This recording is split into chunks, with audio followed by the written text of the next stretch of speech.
E aí, pessoal, tudo bom com vocês? Professor Eduardo Jorel aqui. Vamos dar prosseguimento ao nosso curso de História Regional da Amazônia. Mas antes, um pequeno recadinho. Se você está gostando das nossas videoaulas, considere contribuir aqui com o nosso canal. Você pode fazer uma contribuição financeira através da chave Pix que está aparecendo aí no cantinho da sua tela.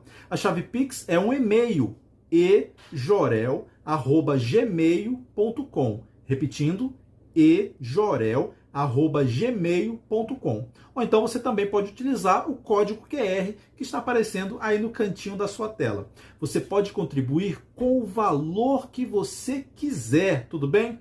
Mas se você não tiver condições de fazer uma contribuição financeira, não tem problema, você também pode contribuir de outra maneira. Você pode curtir os nossos vídeos, você pode compartilhar com os seus amigos e dessa forma você também vai estar fazendo uma excelente contribuição. Tudo bem? Agora chega de conversa e vamos para a nossa aula. Bons estudos! Olá, damas e cavaleiros! Estamos no nosso curso de História Regional da Amazônia e Rondônia. Professor Eduardo Jorel aqui. Deixe sua contribuição através da chave Pix que está aparecendo aí no cantinho da sua tela. Qualquer contribuição sempre será muito bem-vinda, tá bom? Meus irmãos, minhas irmãs, estamos na nossa aula de número 23, a segunda parte da aula de número 23. Estamos estudando o período do desenvolvimentismo na Amazônia na época da ditadura militar. Se você perdeu a primeira parte da aula do número 23, não tem problema, dá uma pausa nesse vídeo, volta lá na aula anterior e você vai ver a parte número 1 dessa aula, depois você volta aqui e continua estudando o período do desenvolvimentismo na Amazônia durante a ditadura militar. Então, damas e cavalheiros, agora vamos partir para um elemento importante do período do desenvolvimentismo durante a ditadura militar na Amazônia, que foi a colonização agropecuária. É um tema muito, muito importante, extremamente relevante para a história da Amazônia, o tipo de colonização que foi predominante em várias regiões da Amazônia a partir da ditadura militar, a colonização agropecuária. Vamos então começar com os elementos introdutórios, está aparecendo aí na sua tela já para você compreender as origens do processo de colonização baseado na agropecuária na Amazônia durante a ditadura militar. Considere o seguinte: a colonização baseada na agropecuária teve início na Amazônia entre final da década de 50 e início da década de 60. Então, esse é o período que, na história, a gente considera o início do modelo de colonização baseado na agropecuária na Amazônia. Final da década de 50 e início da década de 60. Por quê? Agora se liga nesse mistério. A colonização agropecuária na Amazônia está diretamente vinculada à política de abertura de rodovias na Amazônia. Então, se liga nesse mistério, nós temos aí, você está vendo na sua tela, a abertura de uma rodovia importante na história da Amazônia, e a abertura dessa rodovia, então, considera-se que é o ponto de partida para o início da colonização agropecuária. Acompanhe comigo. A abertura da rodovia Belém-Brasília. Atenção a essa parte. A abertura da rodovia Belém-Brasília, lá no final da década de 50, pelo presidente Juscelino Kubitschek. Então, a abertura da rodovia Belém-Brasília pode ser considerado o ponto de partida para o modelo de ocupação humana na Amazônia baseado na agropecuária. É muito importante que você compreenda essa parte. É o modelo da agropecuária de ocupação humana na Amazônia. Então, a abertura dessa rodovia, muito importante, muito famosa, a Belém-Brasília, durante o governo do Juscelino Kubitschek, marca o modelo, o início do modelo da ocupação baseada na agropecuária. Por quê? Ao longo da rodovia Belém-Brasília, ali na região do sudeste do Pará, devido à abertura da rodovia Belém-Brasília, muitos fazendeiros que vieram de São Paulo, Minas Gerais e Goiás iniciaram a criação de gado de corte em grande escala. Iniciaram, então, a implantação de fazendas de gado na região sudeste do Pará. Então, já que a região sudeste do Pará também teve ali a abertura da rodovia Belém-Brasília, é esta região e é esta rodovia que na história a gente considera o ponto de partida para o modelo de ocupação baseado na agropecuária. A rodovia Belém-Brasília, década de 50, final da década de 50, durante o governo do presidente Juscelino Kubitschek. Tudo bem?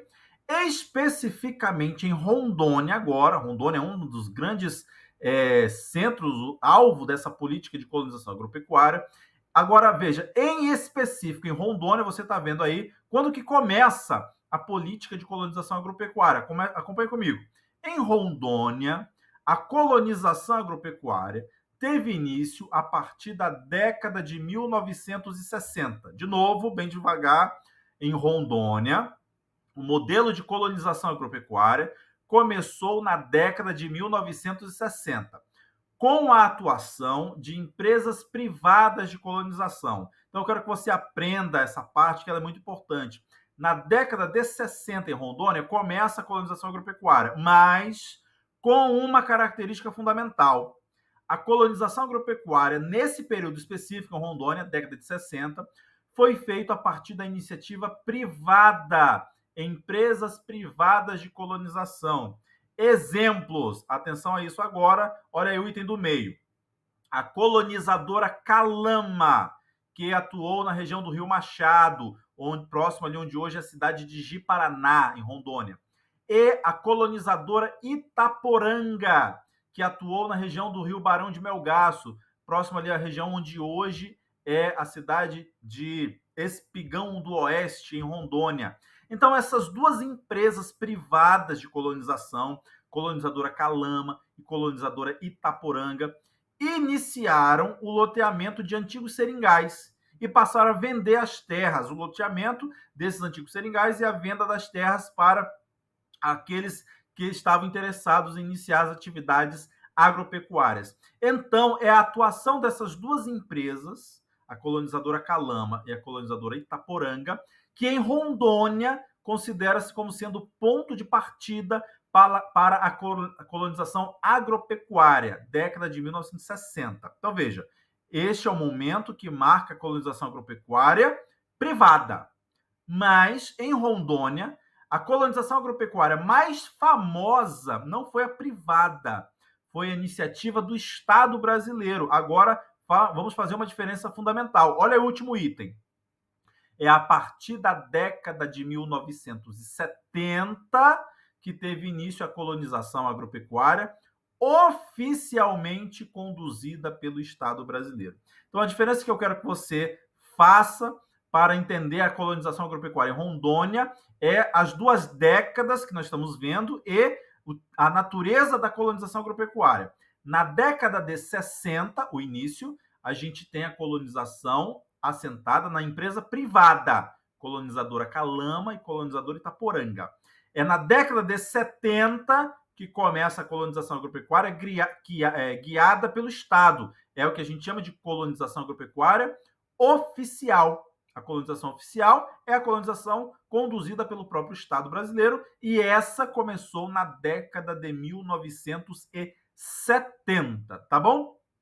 E agora a gente parte, então, para a política oficial do governo federal para fazer esta colonização agropecuária oficialmente conduzida pelo Estado. Está aparecendo na sua tela a data de 1970, com a criação de um plano feito pelo governo federal, um grande programa para a Amazônia, que então dá início à política oficial de colonização. 1970, a criação do Plano de Integração Nacional, o PIN, Plano de Integração Nacional, cujo o lema do PIN era uma espécie de trava-língua, era integrar para não entregar. Então, na época da ditadura militar, no auge da ditadura, 1970, os militares elaboraram um plano específico para a Amazônia, o Plano de Integração Nacional,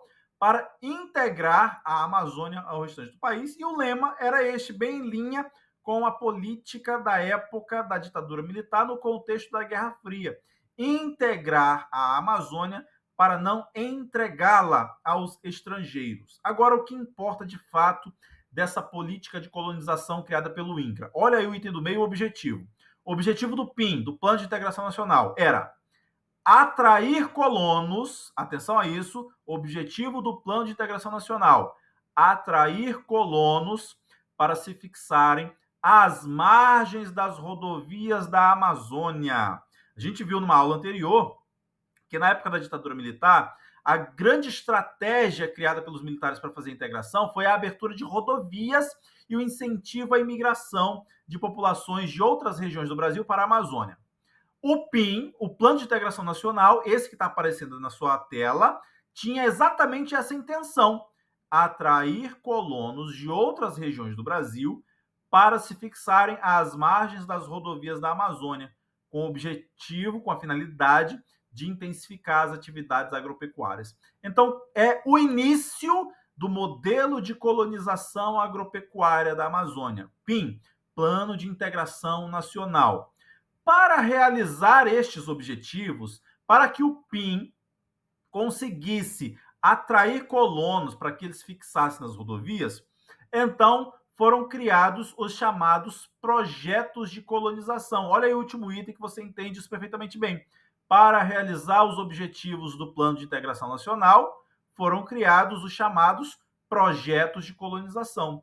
Esses projetos de colonização foram criados pelo governo brasileiro. Por isso que nós chamamos esses projetos de colonização oficial, que é para diferenciar a colonização feita por empresas privadas.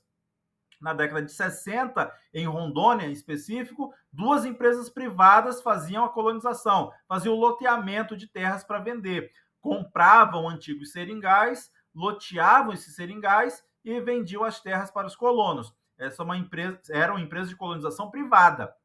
O Plano de Integração Nacional fez o projeto de colonização agropecuária a partir dos projetos de colonização. Então, a colonização oficial, a colonização do Estado propriamente dito. E aí, como eu falei a você, está aparecendo na sua tela, olha o primeiro item. Para fazer esse incentivo à colonização, para fazer essa integração, a abertura de rodovias foi uma das principais ações estatais para incentivar a imigração de outras regiões para a Amazônia. Então, a abertura de rodovias, meu irmão, minha irmã, é o elemento central da política de colonização agropecuária para a Amazônia na época da ditadura militar. Várias rodovias foram abertas na Amazônia com a intenção de fazer a integração da Amazônia ao restante do país e estimular a ocupação da Amazônia, a vinda de imigrantes de outras partes do Brasil para a Amazônia. Está aparecendo aí na sua tela o item do meio, as principais rodovias que foram abertas na Amazônia na época da ditadura militar. Agora, atenção, cuidado, eu quero que você se ligue num mistério muito importante. Na época do Juscelino Kubitschek, antes da ditadura militar, quando o JK era presidente do Brasil, houve a abertura de 2 rodovias muito importantes para a Amazônia. A rodovia Belém-Brasília e a rodovia 029, que é a atual BR-364. Então, faça essa diferença. Nós temos 2 rodovias importantes na Amazônia que não são da época da ditadura militar, são da época do Juscelino Kubitschek. É a rodovia Belém-Brasília e a BR-029, a atual BR-364.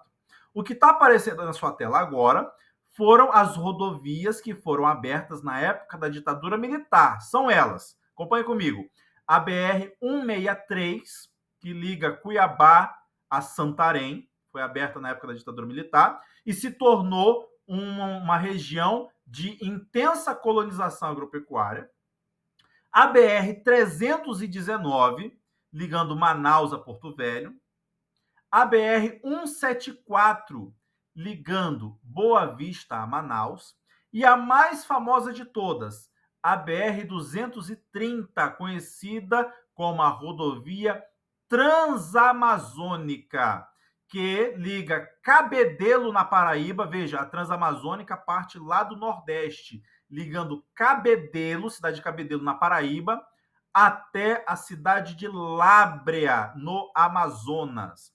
Então, essas foram as principais rodovias abertas na Amazônia na época da ditadura militar, tá bom? Agora, as características fundamentais dessas rodovias e dos fluxos migratórios das populações que se deslocavam para a Amazônia ao longo dessas rodovias. Eu quero que você preste atenção agora, porque nós temos dois grandes grupos de imigrantes que vieram para a Amazônia através das rodovias que foram abertas na época da ditadura militar. E é importante que você diferencie a origem desses grupos que vieram para a Amazônia. Acompanhe comigo aí na sua tela. Os fluxos migratórios para os projetos de colonização implantados nessas rodovias vieram de regiões distintas. Atenção a essa parte. Houveram, então, duas grandes regiões que forneceram migrantes colonos que se deslocaram ao longo dessas rodovias. Da seguinte maneira: primeiro grupo, olha lá, ó, para o Mato Grosso e em direção a Rondônia e Acre. De novo, a migração em direção ao Mato Grosso e também chegando Rondônia e Acre. Os colonos dessa região, quem veio para a Amazônia nessa região, eram agricultores oriundos principalmente do centro-sul do Brasil. Então, a ocupação, a colonização agropecuária no Mato Grosso, Rondônia e Acre, as pessoas que vinham para as rodovias dessas regiões, vinham principalmente de São Paulo, do Espírito Santo, Minas Gerais, Paraná, Rio Grande do Sul. Essa é a população que migrou para a Amazônia e se instalou ali nas regiões de Mato Grosso, Rondônia e Acre. Tudo bem? BR-364. Agora, há um outro grupo de imigrantes que se deslocaram pela rodovia Transamazônica. Olha aí o último item. Para a rodovia Transamazônica e em direção a Roraima, os colonos eram agricultores oriundos principalmente da região nordeste do Brasil. Nós vimos agora há pouco que a rodovia Transamazônica começa na Paraíba, na cidade de Cabedelo, e vai até Lábrea, no Amazonas. Portanto, os colonos que vieram para a Amazônia, os agricultores que vieram para a Amazônia, vieram exatamente na rodovia Transamazônica, vieram exatamente através do trajeto em que ela fazia. A rodovia Transamazônica sai do Nordeste, Cabedelo. Portanto, para esta região, na Transamazônica e em direção a Roraima, muitos colonos da região Nordeste do Brasil, tá bom? E aí está aparecendo para você um mapinha identificando as principais rodovias abertas na Amazônia. Perceba aí que nós temos duas linhas marcantes em vermelho. A rodovia Transamazônica, olha lá, a rodovia Transamazônica, saindo da Paraíba, indo em direção à Amazônia, passa ali no Maranhão, no Tocantins, no Pará, chega até o Amazonas. Então, os colonos que se deslocaram pela Transamazônica eram principalmente da região Nordeste. Agora, há uma segunda rodovia, que é a BR-364. Veja que a BR-364 parte ali de São Paulo e vai em direção ao Acre. E, portanto, os imigrantes que vieram e se instalaram no Mato Grosso, em Rondônia e no Acre, vieram da região centro-sul do Brasil. São Paulo, Espírito Santo, Minas Gerais, Paraná, Rio Grande do Sul, Santa Catarina. Essa é a característica que marca a imigração ao longo da BR-364. Se você compreendeu essa distinção, você com certeza identificou os dois grandes fluxos migratórios destinados à Amazônia na época da ditadura militar. Meus irmãos, minhas irmãs, chegamos ao final da nossa segunda aula sobre o período do desenvolvimentismo na época da ditadura militar. Muito obrigado pela sua atenção e lembre-se, deixe sua contribuição através da chave Pix que está aparecendo aí na sua tela. Qualquer valor sempre será muito bem-vindo. Mas se você não puder fazer uma contribuição financeira, não tem problema.